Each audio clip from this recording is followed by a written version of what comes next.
I felt like I was being hypnotized the first time I heard this song, and it hasn't left my mind since. It's one of those songs that demands your full attention.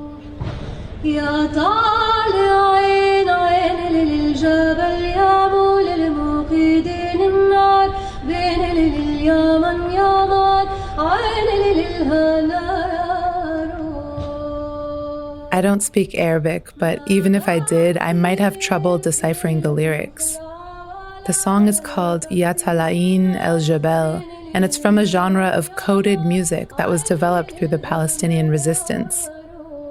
In this episode, we're looking at the ways music is used as a tool of resistance, whether as code, in documenting people's stories, or as a vessel for collective healing.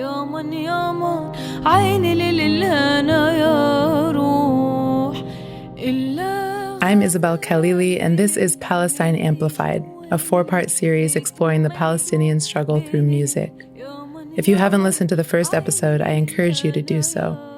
We considered the connections between global movements for freedom, and in particular looked at the example of South Africa and the way people used music in the fight against apartheid.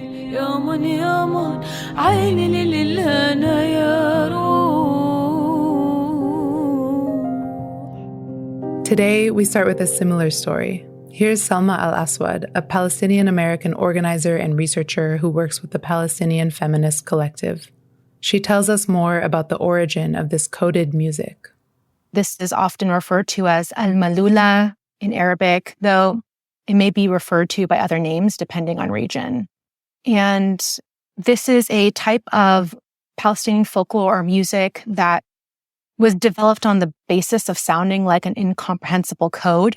But these types of folk songs were in fact a language. Essentially, the music operated as code, passing messages, especially between prisoners and resistance fighters and their mothers and families when they didn't want the British, some of whom could understand Arabic, and then later the Zionist occupiers to understand their messages or follow their news. So upon hearing it, it might sound a bit uncoordinated, or perhaps a bit like an incantation, like a spell even.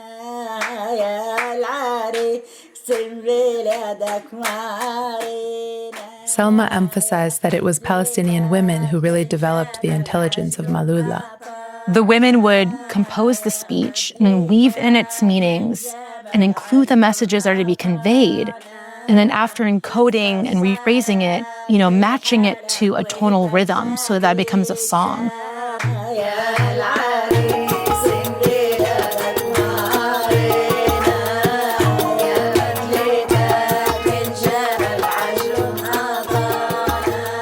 So it's layers and layers of engineering, essentially. There were different methodologies. Some of it included reversing the letters of a sentence or inverting the last letter of each word.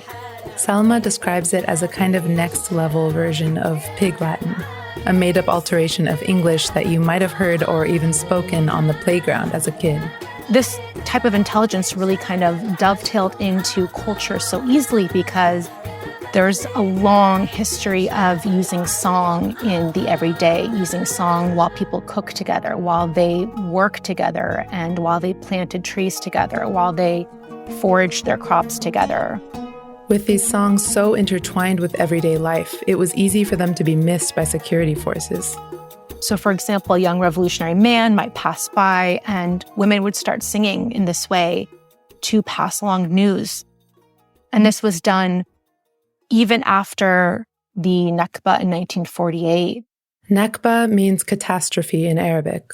It refers to the mass displacement and dispossession of Palestinians in 1948 when the State of Israel was established. During that time, more than half of the Palestinian population was permanently displaced. Today, there are more than 5 million Palestinian refugees. I read that to this day, there's many refugee camp residents, especially the older folk, who can still all speak it fluently so that strangers don't understand the words or that, the security apparatuses are not notified. I was first introduced to it in a song, Tarwid Ashmali.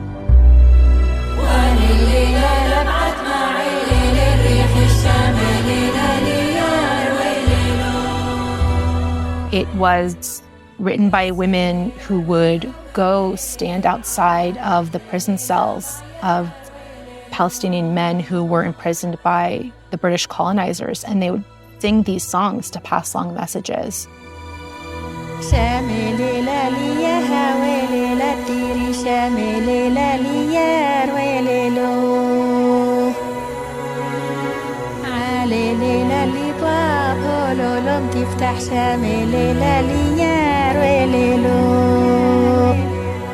I think that it's helpful to think of this style of music, which was pioneered by women, as really part of a broader conceptualization of Palestinian popular intelligence. Palestinian popular intelligence was a term coined by Palestinian writer and revolutionary Ghassan Kanafani. And he used the term popular intelligence to describe these various musical phenomena. And by popular, I mean from the masses, from the villages, from the ground up. So in this early period, after the Nakba, the period of time in 1948, and in the height of the occupation, villagers, the peasants, the falahin, they would have interactions, battles, conflicts, or clashes with Zionist militia. And afterwards, they would immediately produce songs. Sometimes they would produce songs to carry a takeaway, or they would produce a song to celebrate a victory. So they would be sung over and over again and spread out across many villages so that no one would be able to trace back that song to its origin. There were documented singers who were imprisoned and ordered to be executed because they'd be caught doing these practices. As Selma was telling me this, I was reminded of the story KEXP DJ Kevin Sir shared in our last episode, how South African activists were imprisoned for resisting apartheid, and how they refused to stop singing, even as they marched to the gallows.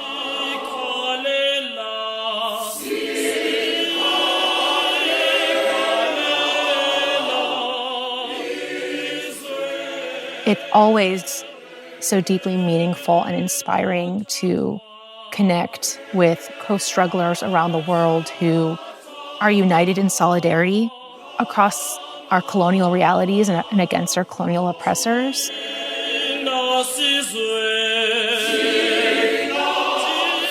I also think of the people who were enslaved and brought to the United States from Africa, and how part of their path to freedom was through songs coded with secret messages.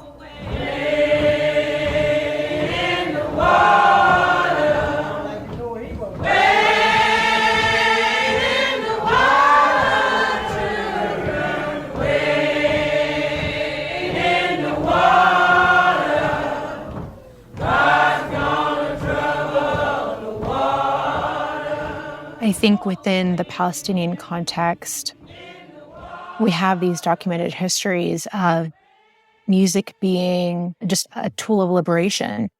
And it also is a tool of cultivating joy and a tool of, propagating our life-affirming values to one another, and to articulate that as we continue to resist, we also celebrate. We also continue to harvest our olives. We continue to celebrate weddings and births. We grieve together and we celebrate together.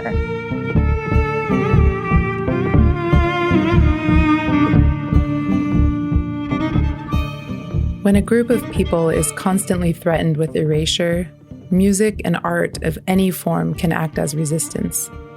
Indigenous peoples across the globe know this deeply. It's even reflected in the name of KEXP's Global Indigenous Music Show, hosted by Tory J and Kevin Sir. And this is Sounds of Survivance number 17. You're listening to it here on listener-powered KEXP, where the music matters, where Indigenous people matter. Here's Tory explaining the show's title, Sounds of Survivance. Survivance is a concept that was delineated by the Anishinaabe scholar Gerald Visner in 1999. The basics are that it's this portmanteau of survival and resistance. And Visner himself describes it such that It's a renunciation of tragedy and victimry and an assertion of indigenous life. And so you can see how something like Survivance has potential in describing a lot of different forms of indigenous expression. And here's Kevin Sir. I think a lot of our cultures, a lot of indigenous cultures experienced like a real physical genocide, but that cultural genocide that came with it, with being occupied and the systemic means of suppressing culture and suppressing language. So on a very like deep historical level, music plays a huge part in just the sheer effort, at least for Kanaka Maoli, for Maori people, for indigenous people everywhere, in terms of reclaiming their culture. And for Hawaii, it's reclaiming their chant. We're oral people, and our chants held our history, which hold the life lessons that all our ancestors learned from and carried forward through the words and the music. So just this sheer act of learning a word, of singing a song, of participating in a culture, it is a form of resistance, but it's a form of reversing that cultural genocide.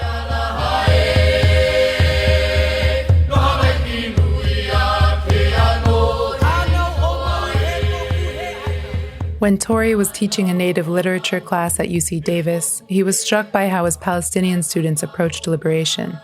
They didn't turn to an appeal to tribal governance, or they didn't turn to conceptions of tribal sovereignty to engage with the intersections between Palestinian liberation and indigenous ways of knowing.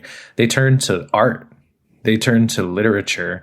They wrote poetry about it, right? And I think that that's something that's it's so telling of the ways that art in general forces us to grapple with the epistemological questions of human life, and by that I mean like questioning and digging into our ways of knowing.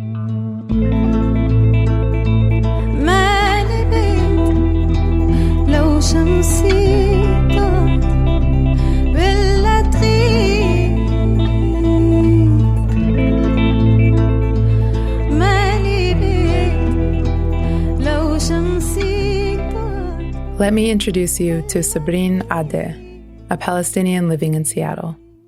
I was moved by her speech during a Jewish Voice for Peace protest. I feel that as a Palestinian in the audience, every time he beats on his drum, it's like I feel it through my soul. So thank you for coming out. And I see our indigenous brothers and sisters have also brought their instruments with them, and I appreciate you all for that. We're all tireless together.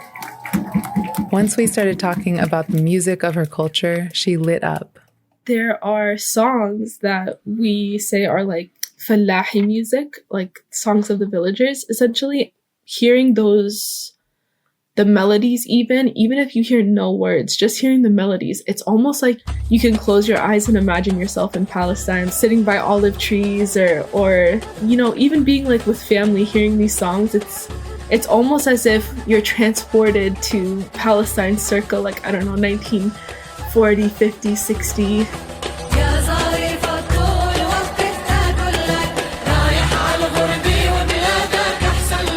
For Palestinians who have been displaced and made into refugees over and over, music is an important connection to their roots and their land. There's one specifically that I listen to a lot, and it's called يا ظريف الطول. It says يا ظريف الطول وكيف تقول لك رايح الغربي وبلادك أحسن لك. Like, you're leaving your land, you're going to the west, or you're going to foreign lands, but you should know that your land is actually better for you, as in like better for your soul, better for your life, better for your future.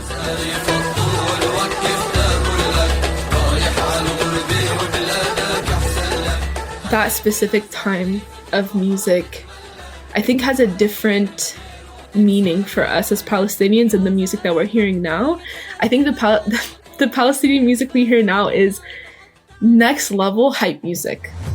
Like, it hypes us in a way that's like for example, there's a song specifically called Damni Falastini. The song title translates to My Blood is Palestinian. أنا لأهلي أنا فديهم أنا دمي فلسطيني فلسطيني فلسطيني أنا دمي فلسطيني. When we as a community are hearing that song, it's like it's almost like charging you to remind yourself that, you know, we're Palestinian through and through, regardless of any outside factors, regardless of like the attempted erasure of our culture, of our people, of our land, like all of it. No matter what, the one thing they can't take from us is that our blood, that our DNA, that our roots, that our ancestors are Palestinian.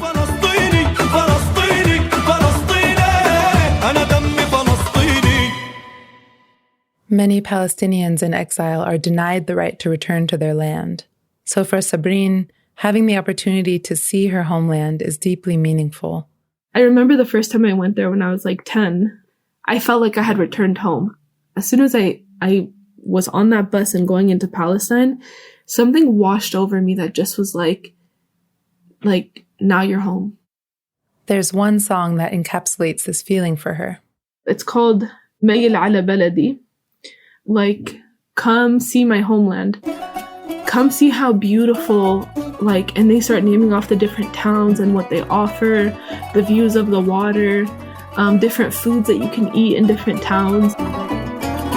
ميل على بلدي لتشوف كيف البحر بيضحك لك لتشم تراب بلادي وترسم أحجار ومجدك ميل على بلدي لتشوف كيف البحر بيضحك لك. And I think that's what I love about music so much, is that even under occupation, even under like some of the most horrendous conditions that humans can live under, music can bring out the best parts of it. Music can transport you into a place that's so beautiful that we don't have to think about the pain. We don't have to think about like any of that. Like, let me show you the beauty of my country. Let me show you what we're fighting for. Let me show you about like what ignites our fire and what ties us to our homeland. I think that when people can do that through song, I think they've really done something.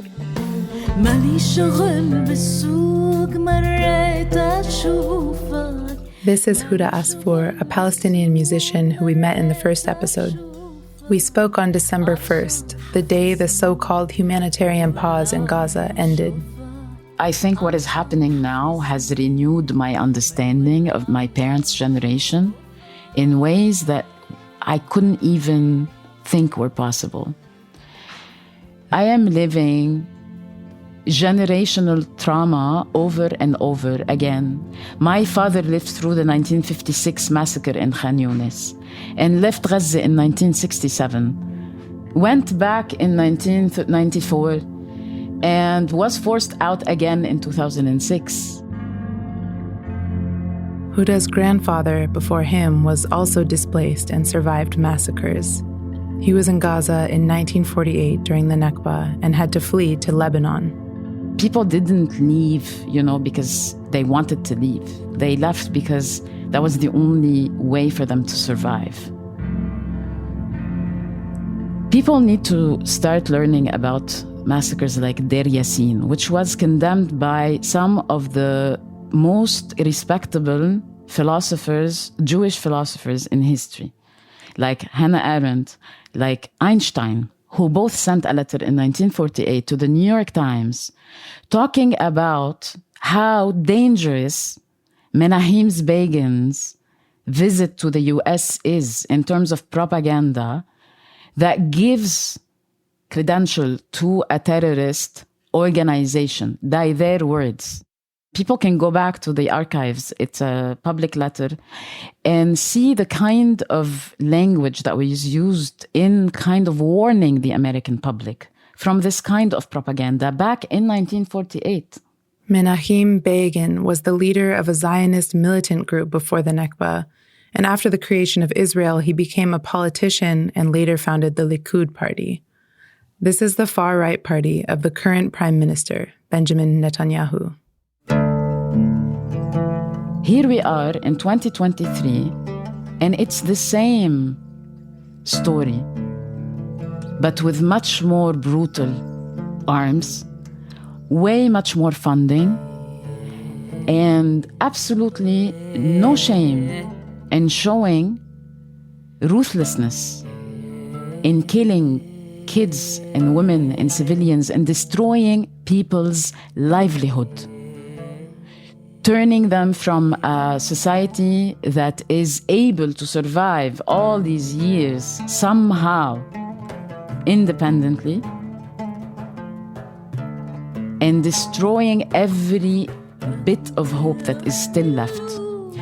My family in Gaza have lost all their homes. There isn't a single home left from my entire family without damage. Our agricultural land is completely damaged. People are in complete devastation in terms of psychological well-being. So people don't really understand how you're being denied everything you are.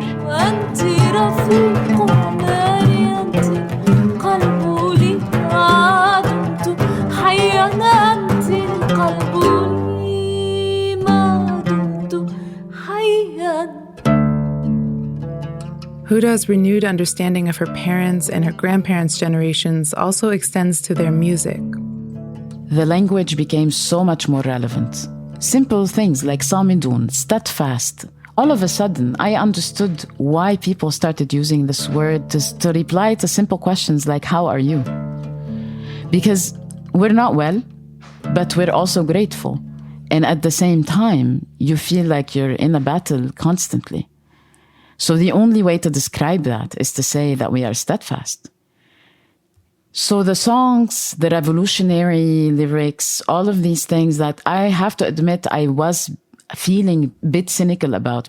And all of a sudden, I understand every single word that was ever sung within, I grew up listening to songs, revolutionary songs as a kid. Those are the first songs I sang. I was obsessed with the band Sabrene. They were a progressive band, both musically and in terms of the lyrics they chose to use. I mean, one of the songs that was very famous at the time in the 80s was وضعوا على فمه السلاسل دخان البراكين, which is called Smoke of Volcanoes, a poem by Mahmoud Darwish, a Palestinian poet that became sort of a representative of this kind of struggle.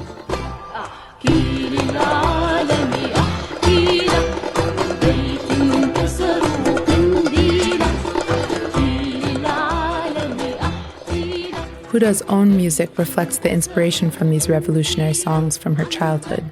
I try to write music that resonates with personal stories, and most of the songs are either written from personal experiences or through other, I get inspired by a piece of poetry that really resonates with a personal story or a feeling that I felt. Like the band Sabrene, Huda has taken inspiration from the poet Mahmoud Darwish. The song you're hearing now, Mataran, is an interpretation of one of his poems, If You Are Not Rain, My Love. If you're born Palestinian, you really don't have much of a personal space, let's say. The personal becomes very quickly political.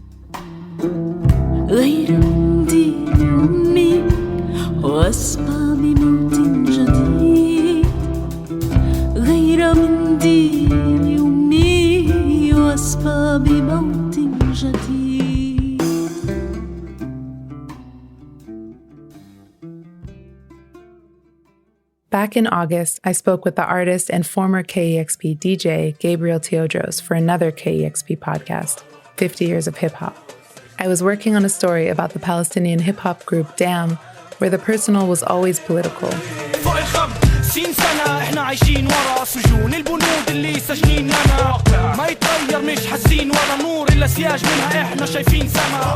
Now, more than 3 months into the deadliest period of Israeli occupation since 1948, Gabriel's words mean that much more. I feel like in a conflict, any conflict, right? Storytelling is absolutely one of the most powerful tools that are used in keeping a group of people oppressed, in telling a story about these people, demonizing these people, making an entire population scared of this other population that literally lives under apartheid behind a wall. You know, all of this is maintained through story, through what stories are uplifted and what stories are silenced. So when you talk about hip hop in Palestine, you can't divorce it from politics. It's in everything, because that's what life in Palestine is like. You're living under occupation. You're living in a state of constant apartheid, right? هاي كلمات لكل إمياتنا وأخواتنا اللي تايهات بين عادات جهل تقاليد تافهة الكل شافة بس مين دافع. Sometimes I think the most important stories in the culture are the ones that like really saved lives and can shift culture and can change politics. And we talk about hip hop in Palestine and the work that Damn has done. I feel like that's fighting cultural and actual genocide. Gabriel has used his own platform as an artist to continue to amplify the Palestinian struggle, most recently with his song, An Open Letter to My Cousins in Israel. All these taxes to build a war machine that takes Palestinian land to ways of being. I know it's depressing. They say it's a different oppression, but a story is the most potent form of a weapon. They create fear to keep us all in suspension while they make the whole world's biggest open-air prisons. Listen, this isn't religion. This is just capitalism. Just as music can be used to document a struggle, it can also be an important tool for individual and collective healing. This was clear from my conversation with Wendy Elisheva Somerson. Wendy is one of the founders of the Seattle chapter of Jewish Voice for Peace.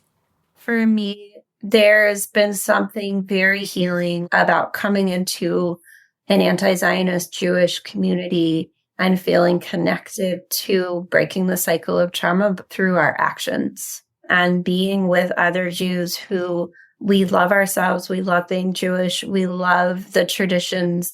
Judaism is so much older than Zionism. While there are various forms of Zionism, the ideology that underpins the modern state of Israel is political Zionism. It was founded in the late 1800s by Theodor Herzl and called for a Jewish nation-state in Palestine. This form of Zionism necessitated the removal of Palestinians native to the land in order to create a Jewish majority. The state of Israel has only existed since 1948, and Judaism is so much older and has so many beautiful traditions of resilience and resistance. And for me, that's where song comes in. There's one song in particular that I've heard at Jewish Voice for Peace demonstrations here in Seattle, and also in videos from demonstrations elsewhere. It's called We Rise. It was written by Jewish singer-songwriter Batya Levine after the 2016 election. We rise. Batya was inspired by the resistance they had witnessed weeks earlier at Standing Rock, and the song was an attempt to hold on to that vision of collective resistance. That song in particular has really taken off in this moment. I think it's a very positive song that's about feeling our collective power. And there's just a beautiful invitation to amplify our voices through that song. In prayer, we find ourselves here in hope. In prayer, we're right here. Thematically, I think that music is so important, and that's why we sing at every protest, because it gets us out of just our intellect and our brains, and it brings us down into our bodies.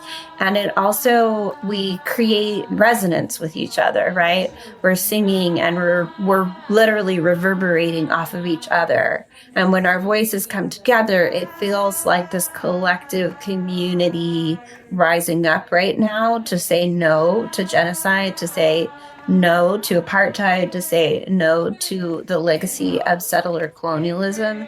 And so I think music is such an important part of feeling connected through our hearts, because I always want our protests and our actions and our resistance to come from our heart space instead of just our head space.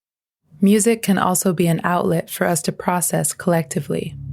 When we're sitting alone and we're scrolling through our phones and hearing the news, which gets worse every day as the death toll rises in Gaza, it's so overwhelming for our bodies to feel the despair, the grieving, the rage. We can't hold that individually. It's too much. It's actually just too much. And so what I love about coming together and singing is that it allows our collective body to hold and process it.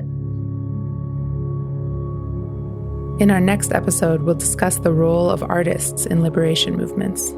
Real artists are always going to be vessels which movements and feelings and sentiments will be traveling through, helping and using our voice to lift people up that are being oppressed. That's next time.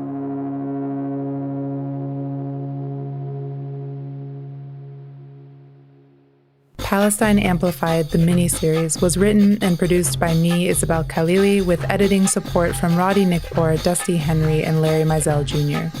Audio was mixed by Roddy Nikpour, who also contributed original music. Many interviews have informed this series, and I want to thank everyone who shared their time and perspectives with me, specifically Huda Asfour, Sunny Singh, Wendy, Elisheva, Somerson, and Sarah Ijoma Ulu, Jamil Iskandar, Tory Johnston, Kevin Sir, Sabrene Odeh, Brian Appleby, Blake Mann, Selma Al-Aswad, and the many folks at KEXP who have supported the project. On that, I want to note that the views expressed in this series do not necessarily reflect the views of KEXP as an organization. I hope you'll join us for the next episode of Palestine Amplified. Thanks for listening.